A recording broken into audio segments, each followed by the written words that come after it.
This is a summary of How to Win Friends and Influence People by Dale Carnegie.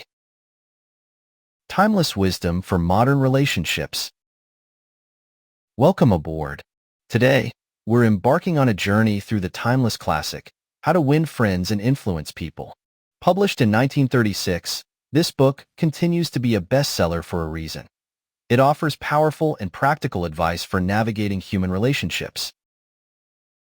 Whether you're looking to build stronger friendships, boost your confidence at work, or simply improve your communication skills, this audiobook is packed with valuable insights.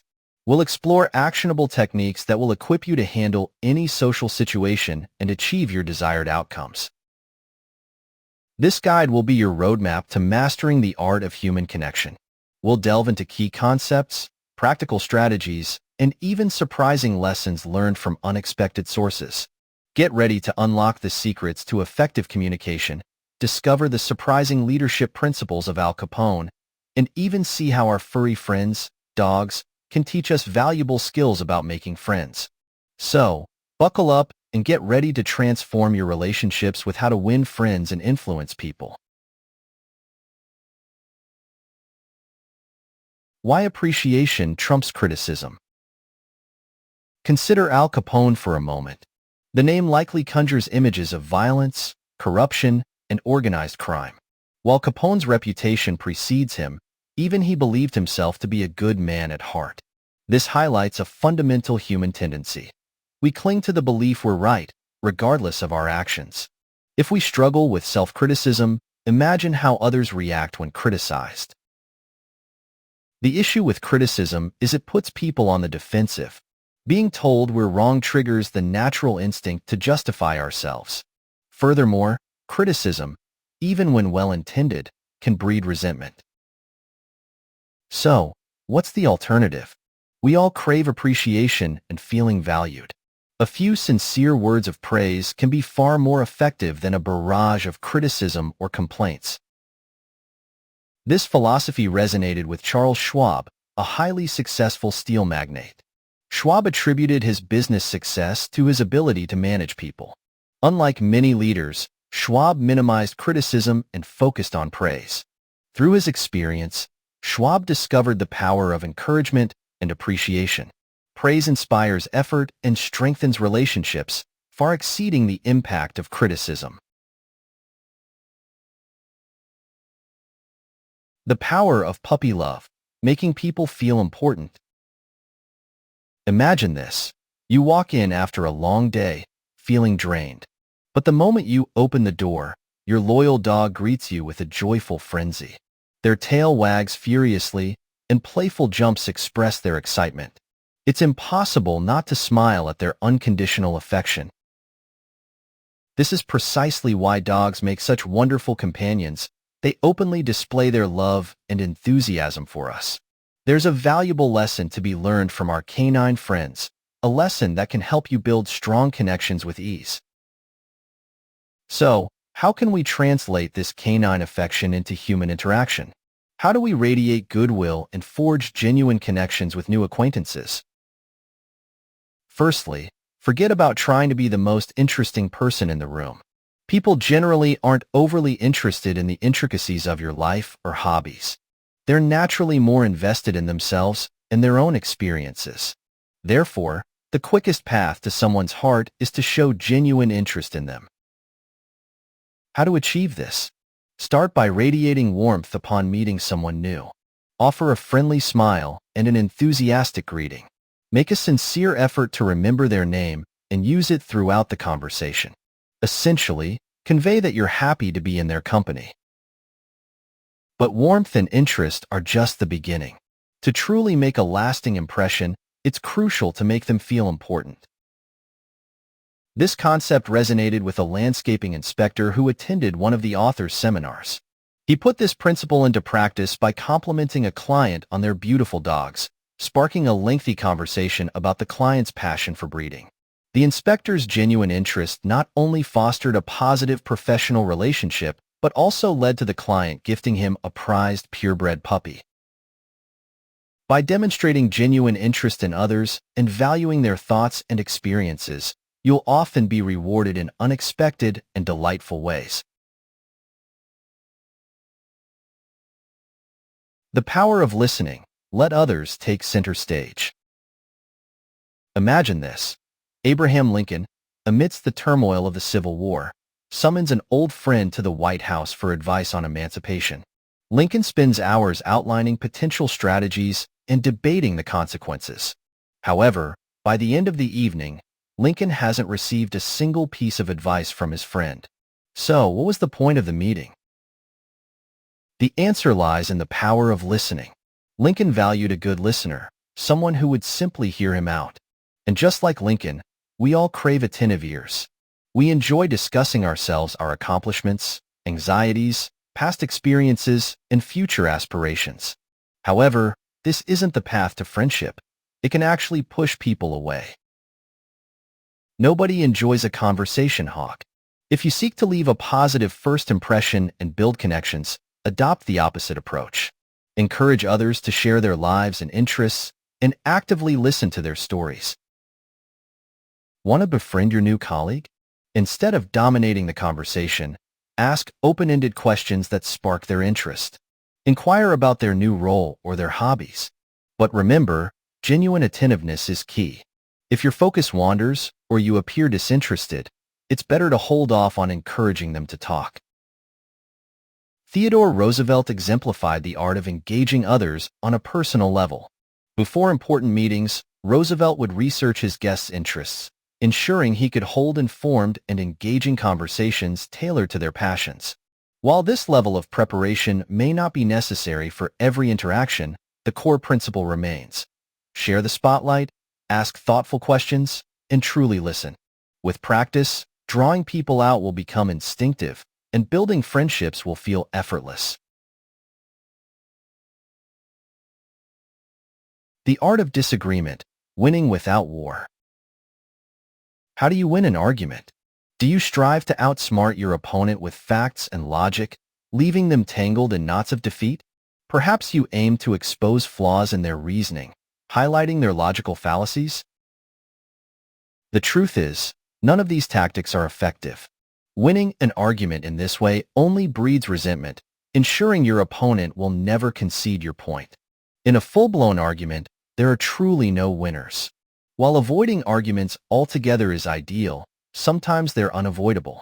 So, when faced with the need to state your case, here are some valuable tips. If you genuinely want someone to consider your perspective, forget the phrase, "you're wrong." This blunt approach is unlikely to win them over. Instead, it will likely be perceived as offensive, prompting them to double down on their beliefs and fight harder for their own side. A gentler, more subtle approach is far more effective. Instead of forcing your opinion, try to guide your opponent towards your conclusions through friendly inquiry. But how do you encourage someone with a differing viewpoint to cooperate? The key lies in acknowledging the possibility of your own fallibility. Try phrases like, "Well, I could be wrong. Let's examine the facts together." This simple approach can often disarm even the most stubborn opponent. And if you do discover you're mistaken, own it gracefully. Be the first to admit your error. Owning your mistakes up front often encourages others to soften their stance as well. Finally, even if you turn out to be right, avoid gloating. Rubbing your victory in their face will make them even less likely to adopt your perspective. The Art of Persuasion. Guiding others to your conclusions. Socrates, the ancient Greek philosopher, mastered the art of persuasion. Through strategic questioning, he convinced people to embrace viewpoints they'd never considered. His secret? Setting the stage for agreement. He ensured his audience started in an affirmative mindset, readily saying yes. How did he achieve this? Simply by initiating conversations with universally accepted statements. Then, he gradually shifted the discussion towards less obvious territory. By establishing a foundation of shared agreement, he made his audience more receptive to potentially contentious arguments later. So, what can we learn from Socrates? His persuasive approach is worth emulating. If you can get people nodding in agreement from the outset, you're well on your way to convincing them of your perspective. Here's the key. Avoid prompting initial rejection. Once someone disagrees, changing their mind becomes an uphill battle. People become emotionally invested in defending publicly stated opinions, fearing a perceived loss of intelligence or judgment. Furthermore, people naturally gravitate towards ideas they discover themselves. Proposing ideas fosters a sense of independence, while accepting those of others can feel like following orders. How can you leverage this knowledge? Instead of trying to forcefully convince others of your rightness, guide them towards those ideas themselves. Foster an affirmative mindset, ask leading questions, and subtly nudge them in the desired direction. This approach encourages them to reach your conclusions seemingly on their own.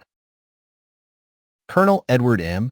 House, advisor to President Woodrow Wilson, exemplified this strategy. Rather than dictating directives, House would casually introduce proposals during conversation. Over time, these seeds would take root in Wilson's mind, leading him to believe these were his own original ideas. House, understanding the human preference for self-generated ideas, wisely refrained from correcting Wilson's perception. The power of empathy, seeing things through their eyes. Imagine Jay Mangum's predicament.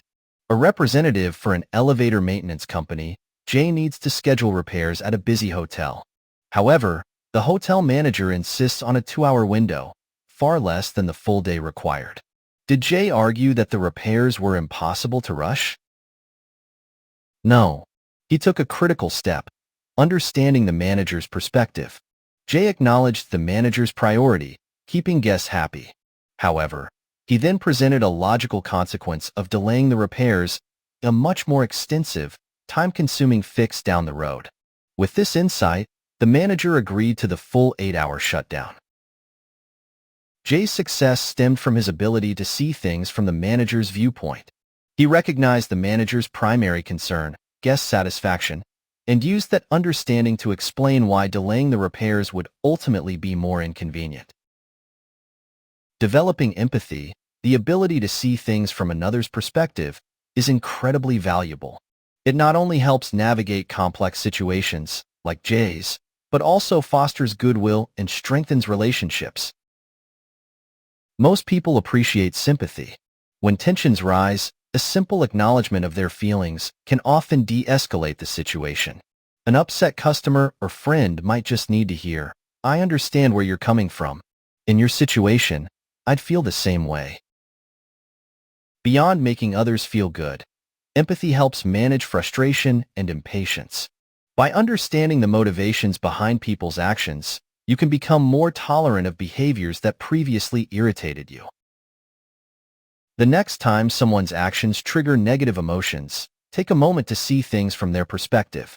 Why might your colleague be behind schedule? Is there a way you can offer support or understanding to help them get back on track? While extending sympathy may not always be easy, the benefits for both you and the other person far outweigh the momentary discomfort. The Pygmalion effect. Belief breeds achievement. Imagine Ruth Hopkins, a 4th-grade teacher, facing a daunting task. Her new class includes Tommy, notorious for being the school's biggest troublemaker. Despite his intelligence, Tommy's past behavior paints a grim picture. So, how does Ruth approach this challenge? Ruth devises a clever strategy. On the first day, she showers each student with praise. When Tommy's turn arrives, she looks him in the eye and declares him a natural-born leader. She expresses her confidence in him, stating that she relies on him to make their class the best among all 4th graders that year. With such a stellar reputation to uphold, Tommy's behavior takes a dramatic turn for the better. This phenomenon highlights our human desire for praise and our aversion to disappointing those who believe in us. By commending someone's reputation, we leverage both of these tendencies. Our complimentary words acknowledge their past accomplishments while setting a high bar for future performance.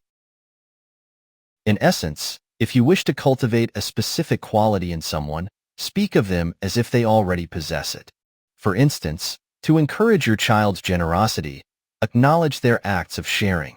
By praising them as a giving and generous individual, you establish an aspirational reputation. Dentist Dr. Martin Fitzhugh employed this technique when his office cleanliness standards slipped. A patient pointed out a dirty metal cup holder, a seemingly minor oversight that nonetheless impacted professionalism. Instead of reprimanding his cleaner, Dr. Fitzhugh penned a thoughtful note expressing his gratitude for her hard work and dedication. He then subtly mentioned offering extra pay for occasional overtime, solely to address rare issues like the cup holder. The outcome? The cleaner's work demonstrably improved, without ever needing to work overtime. Praising others and acknowledging their efforts isn't merely generous, it's a strategic way to motivate them to maintain and even exceed their performance levels.